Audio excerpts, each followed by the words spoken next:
Assalamualaikum warahmatullahi wabarakatuh. Pada video kali ini kita akan belajar tentang sistem periodik.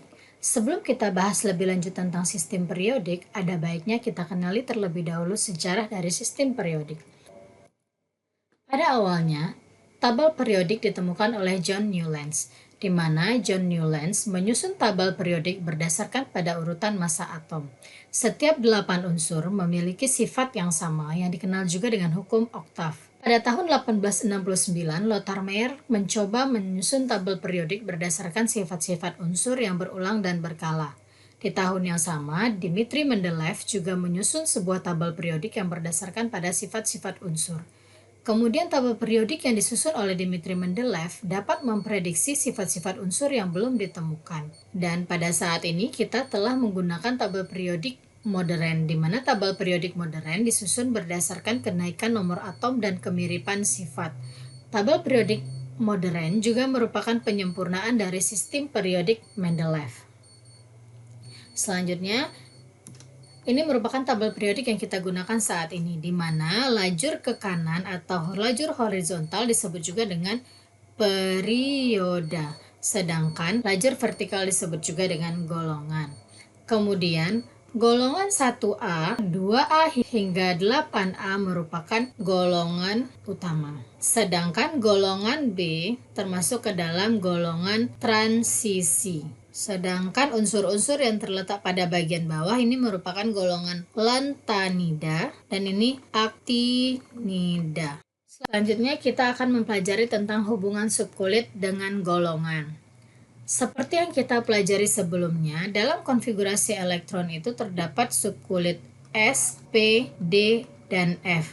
Subkulit ini memiliki peran dalam menentukan golongan dari suatu unsur. Setiap unsur yang memiliki elektron valensi pada subkulit S merupakan unsur pada golongan 1A dan 2A. Sedangkan unsur yang memiliki elektron valensi pada subkulit P merupakan golongan 3A hingga 3B.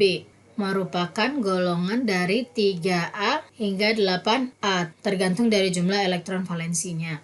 Kemudian untuk subkulit D dan F, subkulit D dan F menggambarkan golongan transisi, di mana elektron valensi yang terletak pada subkulit D menyatakan golongan 1B hingga 8B. Untuk subkulit F itu sendiri menyatakan golongan lantanida dan actinida.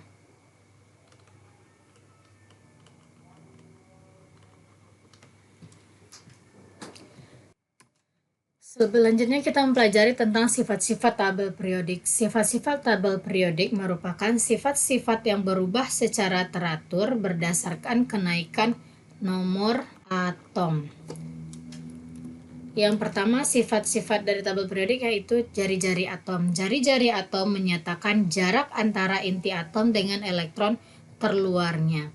Jari-jari atom dipengaruhi oleh jumlah kulit dan jumlah muatan inti atom, di mana semakin banyak jumlah kulit, jari-jari atom semakin besar.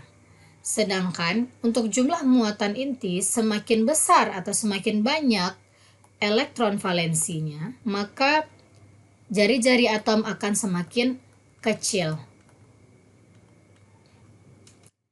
Selanjutnya, energi ionisasi. Energi ionisasi menyatakan besarnya energi yang diserap untuk melepaskan satu elektron.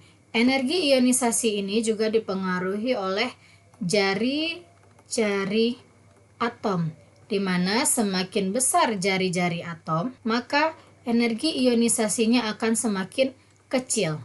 Kenapa energi ionisasinya akan semakin kecil? Karena gaya tarik antara inti dengan elektron valensinya akan semakin kecil, sehingga elektron lebih mudah dilepaskan. Oleh sebab itu, energi ionisasinya akan semakin kecil. Selanjutnya, afinitas elektron. Afinitas elektron menyatakan besarnya energi yang diserap dan dibebaskan untuk menerima satu elektron. Jika afinitas elektronnya AE-nya negatif, maka dia akan lebih mudah menerima elektron. Jika AE-nya positif, dia akan lebih sulit menerima elektron. Kemudian, keelektronegatifan suatu unsur. Keelektronegatifan merupakan kemampuan dari suatu atom untuk menarik elektron. Selanjutnya, sifat kelogaman. Sifat kelogaman tergantung pada energi ionisasinya. Semakin kecil energi ionisasi, maka kelogamannya akan semakin besar. Kenapa hal ini terjadi? Karena sifat kelogaman ini juga disebut dengan sifat keelektropositifan dari suatu unsur. Kenapa disebut dengan sifat keelektropositifan? Karena ketika suatu unsur mudah melepaskan elektronnya, maka unsur tersebut akan lebih bermuatan positif.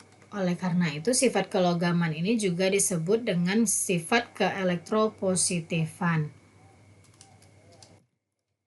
Secara umum dapat kita gambarkan sifat-sifat tabel periodik tadi berdasarkan jari-jari atom, kelogaman, energi ionisasi, afinitas elektron, dan keelektronegatifan seperti pada gambar, di mana jari-jari atom dan kelogaman dari suatu golongan dari atas ke bawah akan semakin besar. Sedangkan jari-jari atom dan kelogaman dari kanan ke kiri akan semakin besar. Kenapa? Karena jarak antara inti atom dengan elektron valensinya akan semakin kecil, sehingga unsur tersebut cenderung melepaskan. Jika unsur cenderung melepaskan elektron, maka dia akan cenderung bersifat atau bermuatan positif.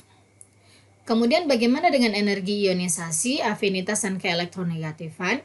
Semakin ke kanan dalam suatu periode, energi ionisasi dan afinitas elektron serta keelektronegatifan suatu unsur akan semakin besar. Untuk energi ionisasi ada pengecualian untuk golongan 2A, 5A, dan 8A. Karena untuk ketiga golongan ini energi ionisasinya lebih besar daripada golongan-golongan yang ada di sebelahnya. Kenapa energi ionisasinya lebih tinggi daripada unsur-unsur yang di sebelahnya? Karena ketiga golongan ini memiliki konfigurasi elektron yang relatif stabil. Sedangkan untuk keelektronegatifan, unsur yang memiliki keelektronegatifan paling tinggi adalah F, golongan 7A. Kemudian jika dilihat dari suatu golongan, dari bawah ke atas, energi ionisasi, afinitas, dan keelektronegatifan akan semakin besar. Selain sifat-sifat ini, tabel periodik juga memiliki sifat magnetik. Sifat magnetik terdiri dari sifat diamagnetik, di mana elektron terluarnya memiliki pasangan elektron. Sedangkan paramagnetik menjelaskan bahwa elektron terluarnya tidak memiliki pasangan elektron. Selanjutnya, ini merupakan tugas yang dapat saudara kerjakan di rumah agar lebih memahami materi kita tentang sistem periodik beserta sifat-sifatnya. Sekian dulu video kita kali ini. Semoga video ini dapat memberi manfaat kepada kita semua sehingga kita dapat lebih memahami tentang sistem periodik dan sifat-sifat dari sistem periodik. Jangan lupa di like, komen, dan subscribe YouTube channel ini ya. See you!